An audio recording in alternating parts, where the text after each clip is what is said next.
ঢাকার কেন্দ্রীয় শহীদ মিনারে আজ সকালে গার্ড অব অনার দেয়া হয় বাংলাদেশের কমিউনিস্ট পার্টির উপদেষ্টা মুক্তিযুদ্ধের সংগঠক ও লেখক হায়দার আকবর খান রনকে।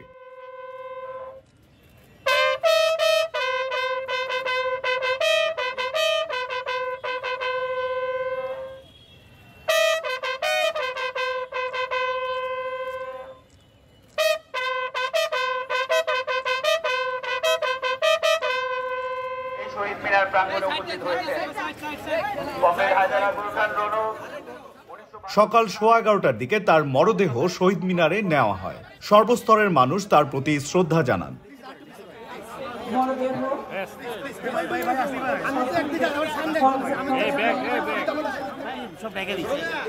এর আগে তার মরদেহ বাংলাদেশ কমিউনিস্ট পার্টির কার্যালয়ে নেওয়া হলে দলীয় নেতাকর্মীরা তাকে শ্রদ্ধা জানান।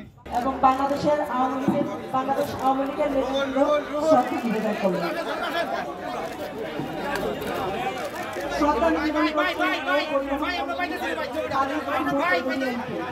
বাংলাদেশ জাসদের সভাপতি শরীফ নুরুল আনবিয়া, ডাক্তার মুস্তাক হোসেন, করিম শিকদার, মঞ্জুর আহমেদ মঞ্জু।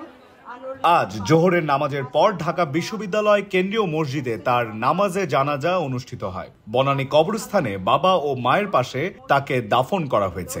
কমরেড রনর প্রতি শ্রদ্ধা নিবেদন করছেন মফিজুল ইসলাম খান কামাল এমপির নেতৃত্বে গণফোরামের নেতৃবৃন্দ।